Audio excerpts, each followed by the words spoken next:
Assalamualaikum, selamat pagi semua. Apa khabar? Saya harap kamu semua sihat.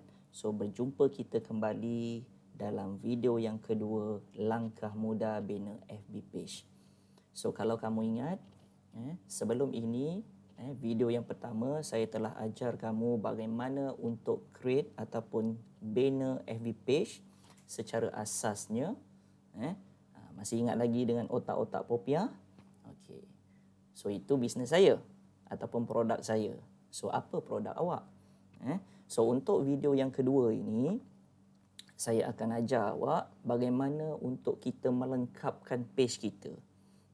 Semalam saya ada beritahu, kita punya page ni umpama seperti premis.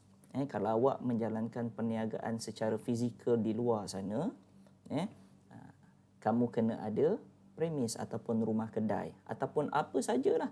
Mungkin kamu beroperasi di rumah kedai, mungkin kamu beroperasi di rumah. Tak kisahlah di mana pun, tetapi yang penting audience ataupun prospek kena tahu di mana awak menjalankan operasi perniagaan tersebut.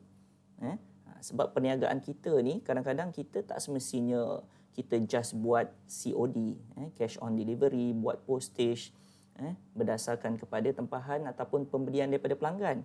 Ada sesetengah daripada pelanggan kita yang datang ke premis kita untuk pick up ataupun ambil barang-barang yang dibeli. Jadi penting untuk kita melengkapkan page kita dengan segala maklumat berkaitan dengan perniagaan ataupun produk awak, supaya mereka ini tahu apa sebenarnya produk ataupun perkhidmatan yang awak jalankan. Faham? Maksudnya, contohnya kalau semalam kita buat secara basic sahaja, kita lengkapkan nama page ataupun page name.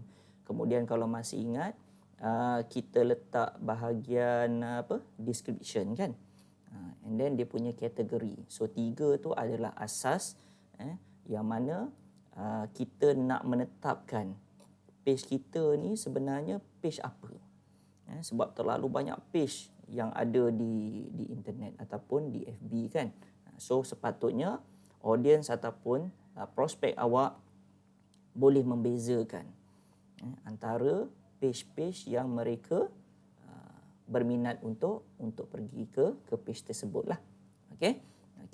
Hari ini saya akan ajar awak bagaimana kita nak melengkapkan kita punya FB page kita, in terms of katakanlah kita nak melengkapkan dari segi alamat, di mana tempat kita beroperasi, nombor telefon, email dan sebagainya lah.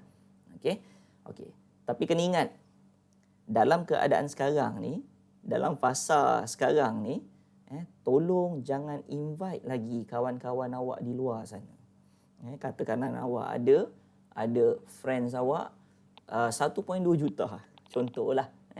Ingat, jangan invite lagi mereka ni semua untuk like page awak. Sebab apa? Sebab apa? Sebab page awak ni tak ada apa lagi. Page awak ni kosong lagi. Kalau awak sekarang ni awak gairah, tak sabar-sabar nak invite kawan awak yang 1.2 juta tu untuk like page awak, apa akan jadi? Bila mereka masuk ke page awak, apa ni? Diorang tengok dengan cover page tak ada, logo tak ada,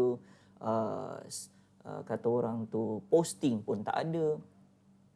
Tengok alamat tak ada, nombor phone tak ada. Semua tak ada. Ini ada kaitan dengan image. Alright? Jangan invite lagi kawan-kawan awak yang 1.2 juta tu untuk like page awak. Okey? Kita akan invite diorang, mereka-mereka ni, selepas kita punya page dah cantik, dah elok, dah ada cover picture, dah ada logo, posting pun kita dah mula buat. Mungkin kita untuk permulaan kita mula dengan 5 posting, ataupun kita buat copywriting. Barulah kita invite kawan-kawan kita dekat luar sana untuk like page kita. Barulah dia tengok. Dia pergi dekat page awak. Wah, ini bagus page ni kita dapat idea lah daripada situ dengan ada logo. So, confident lah sikit.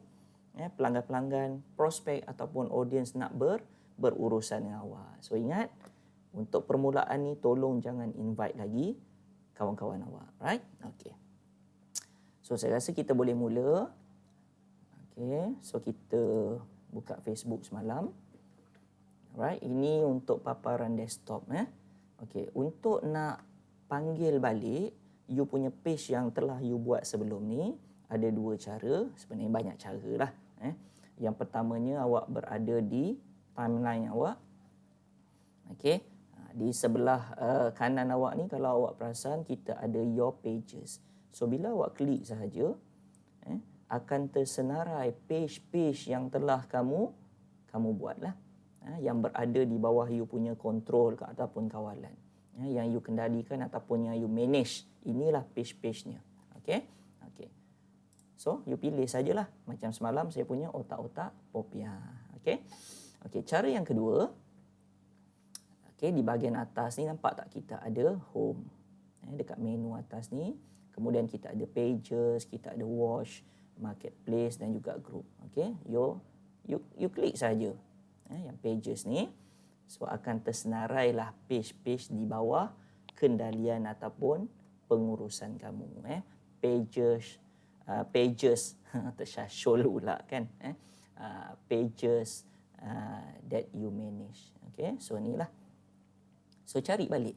Mana saya punya kan. Semalam otak-otak Popia. Okay, yang ini. So, kita klik lah.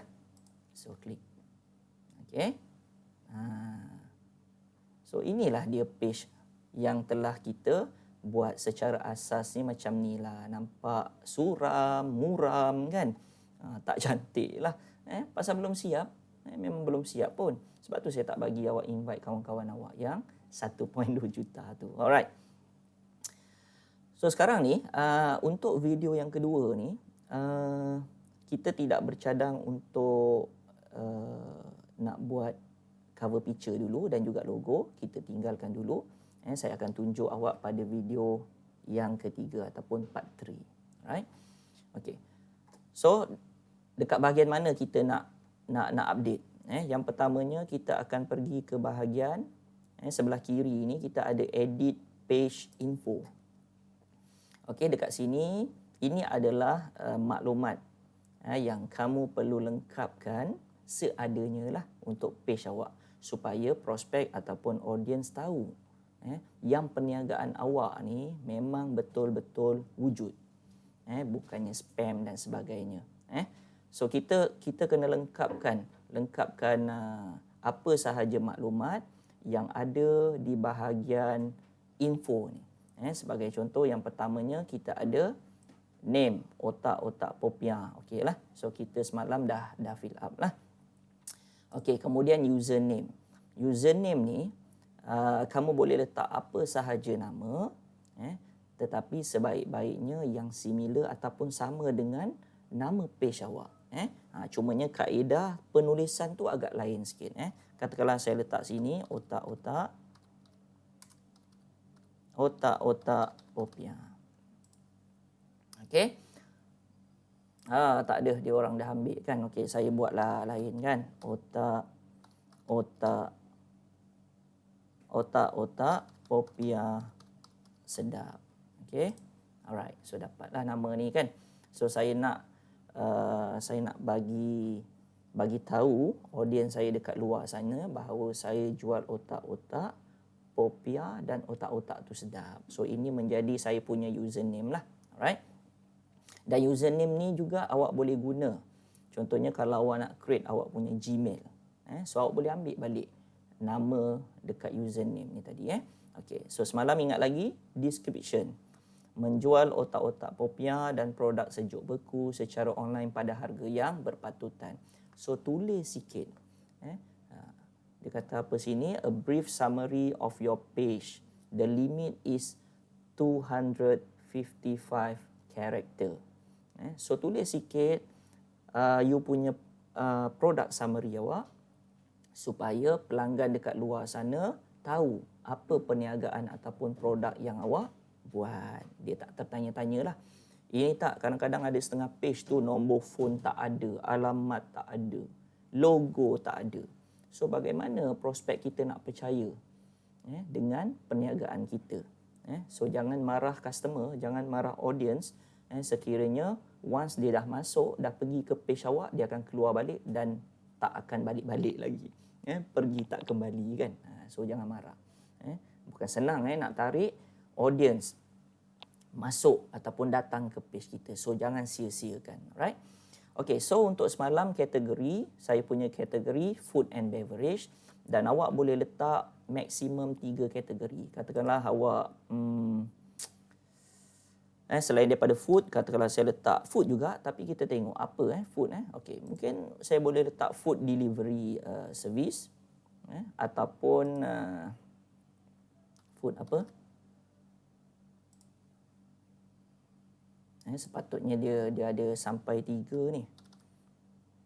Okay, food and tak tahulah ni kenapa ni. Okay, tak apa. So katakanlah saya kekalkan dengan yang lama Saya kekalkan dengan yang lama. Food and beverage. Tak boleh. Saya tak tahu apa yang tak kena ni. Tetapi sebenarnya awak boleh letak maksimum 3 kategori dekat sini Okay. Alright. Kemudian contact number. So kita boleh letak contact kita. Ada setengah daripada student saya, dia kata, "Cik, boleh tak kalau kami tak letak nombor phone ni?" Sebab apa? Privacy lah, cik. Saya rasa dalam keadaan sekarang kan, bila awak dah bersedia untuk pasarkan produk awak di alam maya secara online ataupun digital, sepatutnya awak telah bersedia untuk hadap benda-benda tu semua. So tak adalah awak tak boleh bagi alasan tu privacy, takut kena kacau dan sebagainya. Sekarang nombor pun dah murah kan, awak belilah satu lagi nombor, yang mana nombor tu awak khaskan untuk perniagaan ini. Sangat-sangat rugi sebenarnya awak kalau awak semua tak letak nombor phone. Sebab orang sekarang ni apa-apa hal pun berniaga menggunakan apa?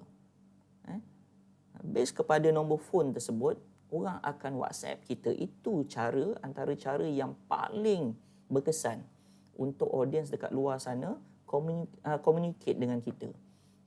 So jangan kata saya takut nak letak nombor phone, takut kena kacau dan sebagainya. No. Okay? So letak. So Malaysia. Kemudian kita letaklah nombor kita. 3342409. Okay? So email. Okay. Email ni, ada setengah daripada pelajar-pelajar saya yang letak email peribadi pada saya. Ini pendapat saya lah, seelok-eloknya cuba you create satu lagi email yang mana email tu khas untuk produk ataupun perniagaan awak. Create email tak susah pun. So awak create under Gmail lah. So semalam saya dah create email untuk saya punya page ni. Sebab saya memang nak khaskan email ni hanya untuk produk saya. Dan satu lagi, dia ada kaitan dengan image. So bila orang tengok, dekat luar sana orang tengok awak punya email, dia rasa yakin lah. Maksudnya you serius buat perniagaan ni. Sampai tahap email pun awak create email yang baru khas untuk perniagaan, bukannya awak gunakan email peribadi. Okay? Alright. So katakanlah semalam saya dah create email yang baru khas untuk perniagaan ataupun produk saya ni. Otak Popia Sedap @gmail.com. Otak Popia Sedap @gmail.com. Okey, betul lah tu. Okey. Next, kita ada website. Dia minta link website awak lah. Okey, yang ini tak apa. So tinggalkan dulu, kosongkan dulu sebab nanti kita akan belajar cara bagaimana untuk kita bina website perniagaan kita lah. So yang ini tinggalkan dulu. So jangan risau, bila-bila masa saja awak boleh update info ni, tak ada masalah. Okey, location pun sama juga. Ada setengah pelajar saya yang kata, alamat cik, nak bagi ke alamat? Takutlah cik, kan nanti dia datang rumah kacau saya apa semua. Janganlah, jangan fikir yang bukan-bukan. Penting untuk awak setkan location perniagaan awak, di mana produk awak beroperasi lah. Supaya kadang-kadang tu kita tak sempat nak buat COD, tetapi pelanggan ataupun prospek yang datang ke rumah kita, kan, at least dia boleh tahu kat mana lokasi perniagaan kita berada. Katakanlah kita beroperasi di Teluk Kemang, prospek kita ada di Seremban. Jadi bila dia tengok you punya alamat operasi you di Port Dickson, so mungkin dia boleh rancang.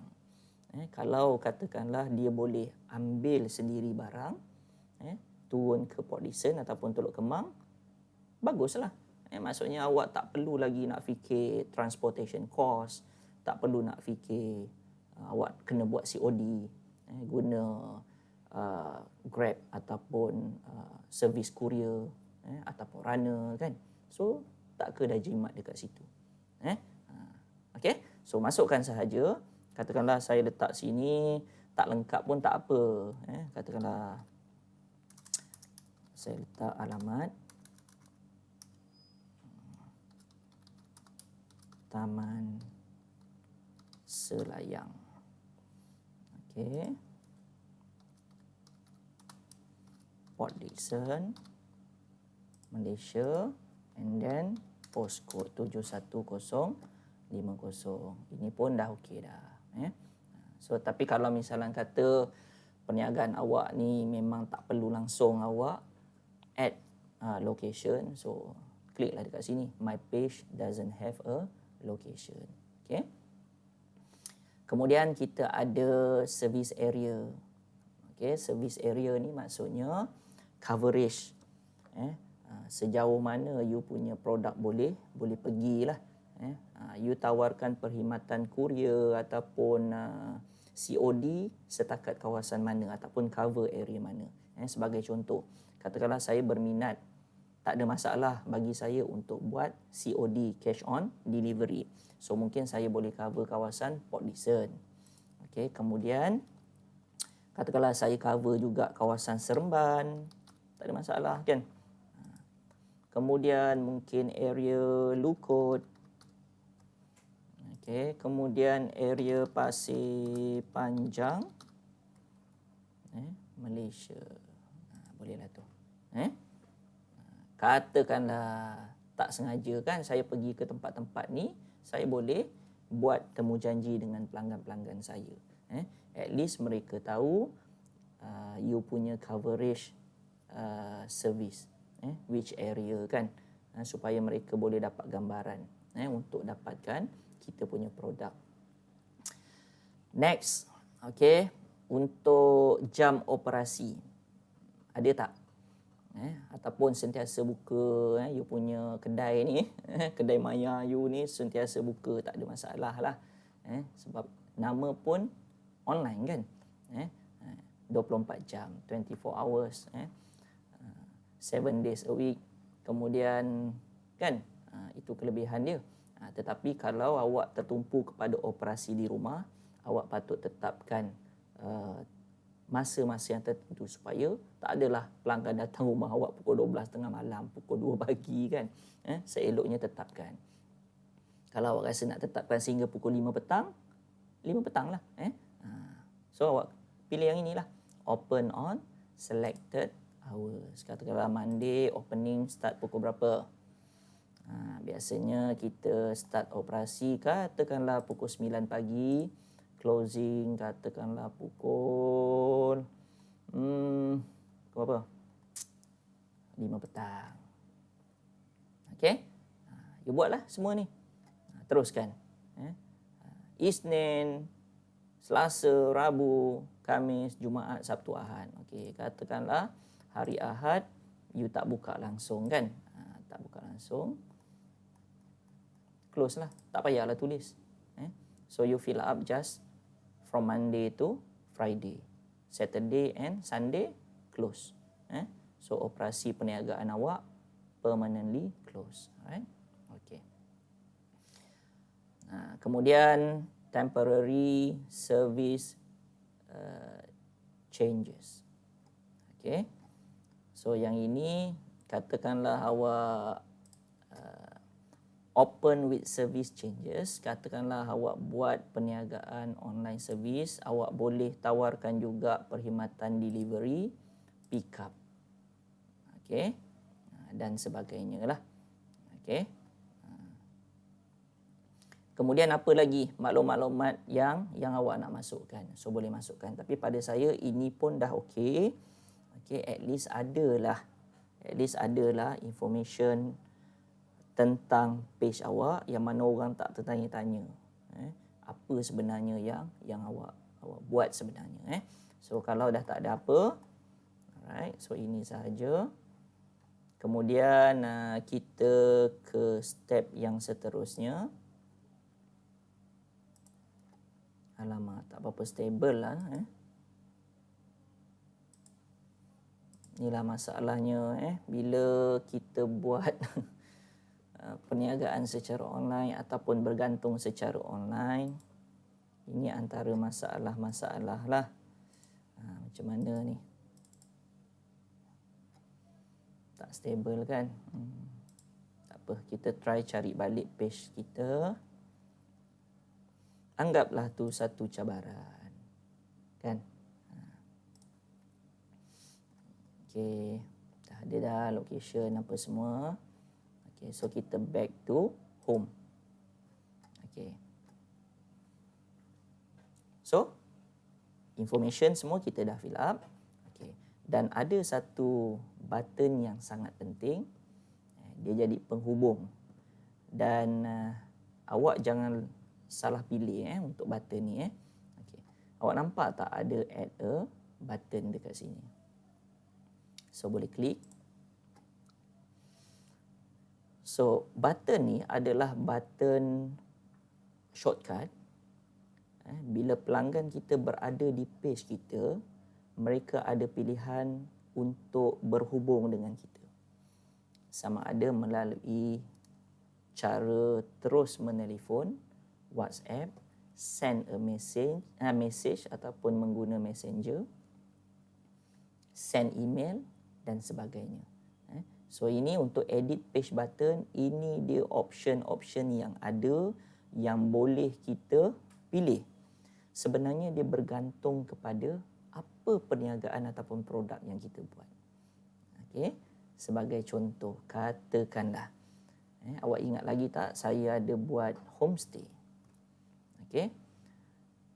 Saya boleh letak button book now. Sebab saya rasa button ni lah yang paling sesuai untuk saya letakkan as a shortcut button saya. So, bila pelanggan saya klik sahaja button book now, saya akan bawa ke satu link yang mana mereka boleh tengok sama ada saya punya homestay ni kosong ataupun available ataupun tak untuk hari-hari tertentu. Dan dia boleh buat terus, dia boleh book terus lah. Okey, itu contohlah. Katakanlah awak buat perniagaan restoran. Okey, so apa yang sesuai? Order now, kan? So katakanlah pelanggan klik button ni, dia terus ke satu apps whatever lah. Saya pun tak tahulah kan. Itu bergantung macam mana kita manage kita punya page. So, terus dibawa ke satu link yang mana pelanggan boleh buat tempahan makanan. Okay, follow. Sama konsep macam IG kan. Make it easy for people to follow your page. Contohnya kalau katakanlah awak ni celebrities dan sebagainya, gunalah button yang ini.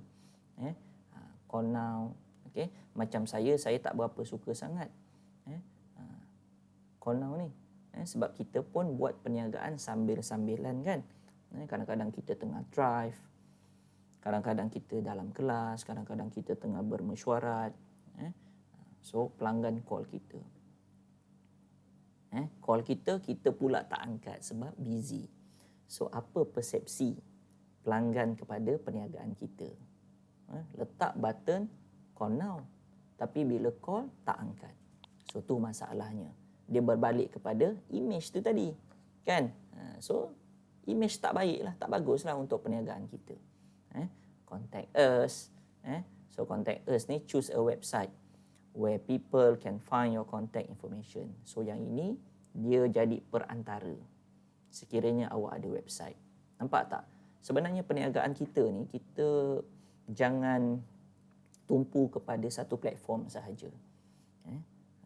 So buatlah 2-3 platform, tak ada masalah. Contohnya awak ada Facebook, awak ada IG, awak ada website. Okay. Send message. So yang ini receive message in your page inbox. So yang ini guna messenger lah. Ini yang penting ni. So saya rasa yang lain-lain tu tak berapa sesuai dengan kita. So ambil sahaja ataupun pilih sahaja button yang ini. Send WhatsApp message. So itulah yang kita guna sekarang ni, kan? So bila audience kita, prospek kita klik kepada button tu tadi, dia akan terus masuk ke dalam WhatsApp kita. Sangat mudah, betul? Okey, klik. Okey, masukkan nombor phone awak. Dan juga send code lah. Okey, so handphone kena ada dekat sebelah. Harap-harap sampailah kod tu. Kita tengok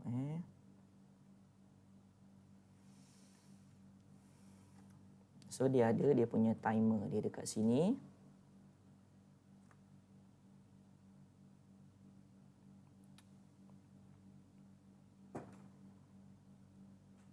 Okey, dah dapat. Alright. So dia hantar dalam bentuk macam ni lah. Okey, tak ada masalah lah. Saya tunjuk dekat awak pun tak apa kan. So dekat bahagian ni. So awak nampak tak? Facebook business. Kan? Okey, dia hantar. So kita masukkan kod kita. Confirm. Nasib baik sempat. Okey. So nampak apa yang bezanya? So button yang sebelum ni kita tak linkkan dengan apa-apa features tadi. So dia dah berubah lah. Dia dah ada WhatsApp dekat sini. So mudah lah. Okay, kalau nak test button pun boleh kot. Kita try. Continue to chat. Oh, saya tak install lagi WhatsApp. Tak apalah, yang ini kita buat kemudian. Okay. So yang pentingnya kita dah ada button WhatsApp dekat sini.